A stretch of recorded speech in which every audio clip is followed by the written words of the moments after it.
Le roi Salomon reste l'une des figures les plus mystérieuses de l'histoire, à la frontière entre le sacré et l'occulte. Célèbre pour sa sagesse exceptionnelle et la construction du temple de Jérusalem, la légende lui prête aussi un pouvoir unique. Grâce à son anneau sacré, le sceau de Salomon, il aurait commandé aux djinns et aux esprits invisibles pour bâtir son œuvre. Dans les textes anciens, il interrogeait les démons pour transformer l'ombre en connaissance et protéger son peuple.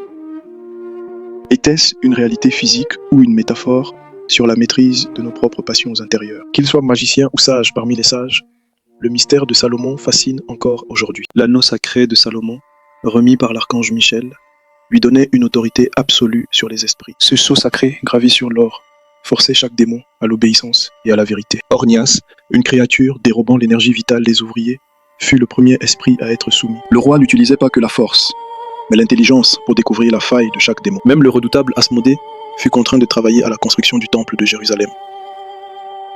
Dans la tradition islamique, Sulayman commande aux djinns, au vent et au trésor des profondeurs. Mort debout sur son bâton, Salomon continua de surveiller les djinns sans qu'il ne soupçonne sa fin. Une preuve que l'invisible n'appartient qu'à Dieu, malgré toute la puissance et la sagesse humaine. La légende de Salomon prend une dimension sombre, avec la perte de son anneau sacré. Trempé par le démon Asmodée, le roi perd son pouvoir surnaturel. Pendant qu'un imposteur s'assoit sur son trône, le véritable Salomon erre comme un simple exilé, méconnu et moqué par tous. Dans cette épreuve, il comprend que la vraie sagesse n'est pas la domination, mais l'humilité. Il découvre la fragilité de l'homme face au destin. Il récupère finalement son trône, mais il est transformé.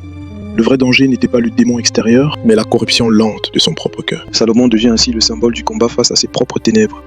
Rappelez-vous, plus on monte haut, plus la sagesse exige de l'humilité. Salomon dépasse les textes religieux pour entrer dans l'occultisme. Des grimoires comme sa clavicule affirment conserver ses secrets. Ces textes décrivent des rituels pour contrôler les esprits par l'autorité divine. Sans discipline, l'invocation est dangereuse. Le Lémégéton contient la Goétie, liste de 72 démons que Salomon aurait enfermés dans un vase de bronze scellé. La légende dit qu'après sa mort, des hommes ouvrirent le vase par erreur. Les démons s'échappèrent alors dans le monde. Dans l'islam, Sulayman est un prophète.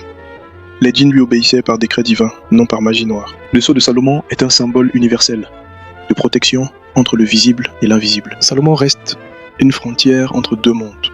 Si le mal peut être nommé, peut-il être maîtrisé? Merci d'avoir exploré l'histoire de Salomon avec nous. À bientôt pour de nouveaux mystères.